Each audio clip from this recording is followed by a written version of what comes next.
Bi alamsa février kalo tile fɔlɔ san 2024 an ka camancɛ fanga ɲɛmɔgɔ kolonɛla Asimi Goita ale ni a ka minisiri min bɛ yen nɔ ni ale ka baara o bɛnlen don sirabako ɲɛnɛbɔli ma ani fɛn min ye bolimafɛnko ye ni ale bɛ wele ko Madame Danbɛlɛ Madina Sisoko. Olu bɔla ka baara kura dɔw ko olu kolobakari ye an ka Bamako kɔnɔna na kɛrɛnkɛrɛnnenya la Katikaw olu fɛ yen nɔ. Baara kura minnu ni olu yɛrɛ kɔni kolobakari la o de ye sira kura minnu ni olu yɛrɛ kɔni kan ka dilan ni an bɛ olu wele ko devoir ni o ye bolimafɛnw kan ka taa min fɛ ani u kan ka segin min fɛ. O y'a yira k'a fɔ siraba kura dɔw olu yɛrɛ kɔni kan ka dilan k'a daminɛ Samɛ ale GMS la ka se fɔ Katikaw olu fɛ yen nɔ ko sira kura wɛrɛ o yɛrɛ fɛnɛ kan ka dilan k'a daminɛ Bamako ka na Kuluba ka bɔ Kuluba ani ka taa Kati. Sira laban min ni o yɛrɛ fɛnɛ kan ka dilan o de ye ka bɔ Kati ka na Pɔnjikaw olu fɛ yen nɔ. Madame le ministre Madina Sisoko ale ye kumakan minnu fɔ an ka jɛn an ko olu lamɛn ɲɔgɔn fɛ. Président y'a fɔ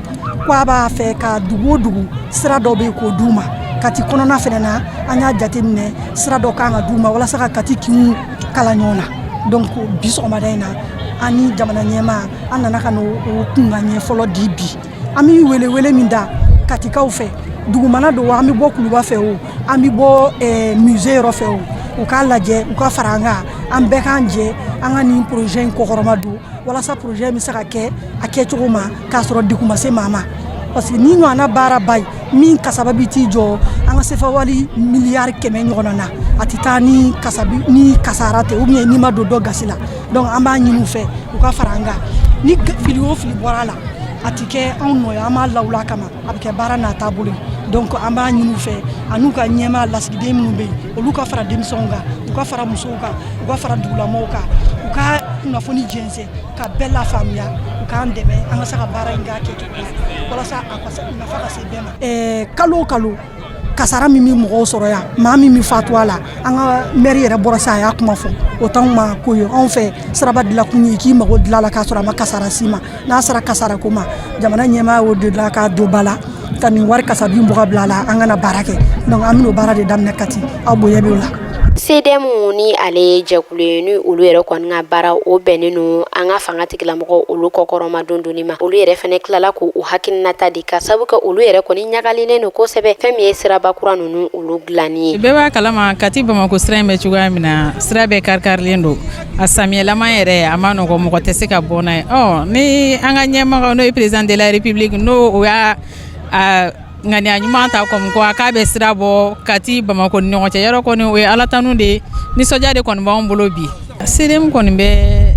transition nin kɔ ani les 5 colonels n'olu ye fɛn min ta n'o ka ɲi anw kɔni ta ye cɛsiri de o k'u la fɛn o fɛn de bɛ se ka nin sirako tɔ ɲɛ ani fɛn fɛn de ye jamana yɛrɛ ka taa ɲɛ anw kɔni anw b'o la su fara tile kan. Maa caman u y'a yira k'a fɔ ko u yɛrɛ kɔni kɔntala baara ninnu olu yɛrɛ kɔni waliyala maa minnu olu kama u yɛrɛ kɔni nisɔndiyala kosɛbɛ ka sabu kɛ fɛn min yɛrɛ kɔni kun ye donni ye Kati kɔnɔna na ani ka segin ka bɔ Kati kɔnɔ o yɛrɛ kun ka gɛlɛn kosɛbɛ siraba kasara o yɛrɛ kɔni kun cayalen u y'a yira k'a fɔ foli olu yɛrɛ kɔni b'o o bila ka di an ka fanga tigilamɔgɔw ma ka sabu kɛ ko ni nin siraba kura ninnu olu yɛrɛ kɔni nana dilan ko fɛn min yɛrɛ kɔni ye siraba kasara ye ko o yɛrɛ kɔni bɛ dɔgɔya kosɛbɛ. Ani sira dilanko ye Mali de bɛ gagner la parce que an bɛ k'a fɔ ko Mali kura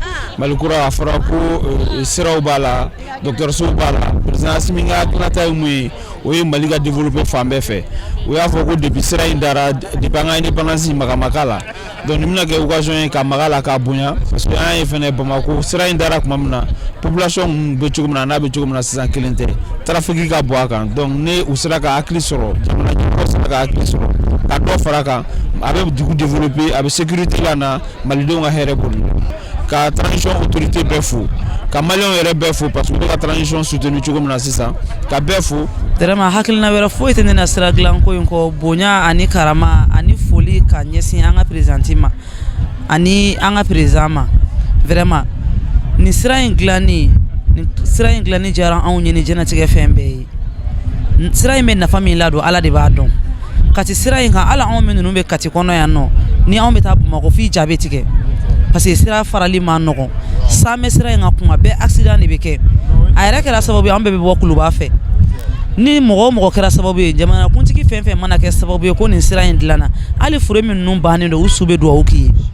sira dilan in ɲana yɛrɛ yɛrɛ a diyara anw ye ka tɛmɛ jɛnatigɛ fɛn bɛɛ kan a nafolo bɔra yɔrɔ min na ala ka n'a ta yɔrɔ langoloya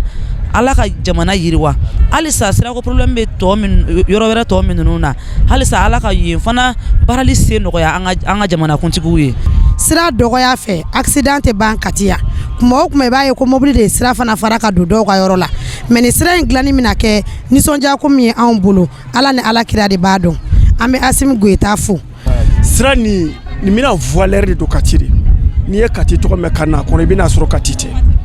mais sira min sa ka bɔ a bɛna Kati de cɛ ka bɔ a bɛ voileur ba d'a ma ka tila ka voileur d'an ka jamana ma ka jamana tɔgɔ bɔ tuguni bon ni sira fana sera ka labɛn a ka ca yɔrɔ baara caman bolo da bɛ hali kɛnyɛrɛyew fɛ a bɛ se ka sabati o hɛrɛ dɔ bɛ don gouvernement kɔnɔ sira ko ne min d'an Katikaw kan an de b'a dɔn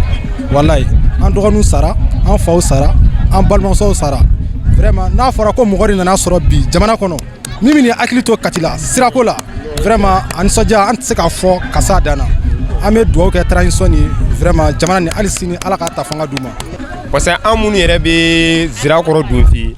hali ka na Kati yan nɔ remorque yɛrɛ bolo ka cɛ a tun bɛ k'an bolo baara ni fɛnw ye mais n'a fɔra ko sira bɛna dilan ko sira bɛna kɛ deux voies ye vraiment a diyara an ye a nisɔndiya yɛrɛ kama an t'a dɔn an bɛna mun fɔ an ka président ye quoi an b'a fo k'a barika da a ka hakili ɲuman na n'a y'a ta k'a ɲɛsin malidenw ma hali bi an b'an ka transition kɔ hali bi ala ka hɛrɛ kɛ Mali ye ala ka maliden bɛɛ basigi ye. Sira dilanko in na a diyara an ye déjà a bonyara ma bari Kati ni Bamakɔ a kɛlen b'a fɔ dugu kelen bi bi in na dugu ninnu donnen don ɲɔgɔn na n'a fɔra ko sirako ye problème ye surtout mɔgɔ minnu bɛ bɔ sɔgɔma ka taa baara kɛ Bamakɔ o de ka ca kosɛbɛ su mana ko mɔgɔ kelen de bɛ sigi sira ka dɔgɔ mototigiw place tɛ sɔrɔ donc ni sira bonyara o bɛ kɛ lafiyaba ye siraba ka bolilaw ma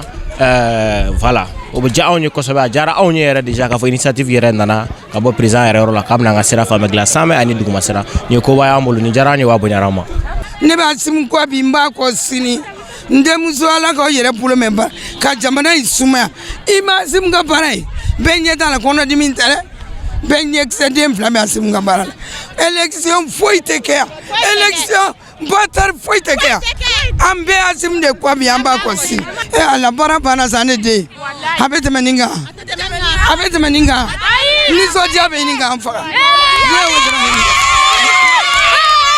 Viva Asimi Goyita! Viva Asimi Goyita! Viva Asimi Goyita! Pronto! Asimi pronto! Asimi pronto!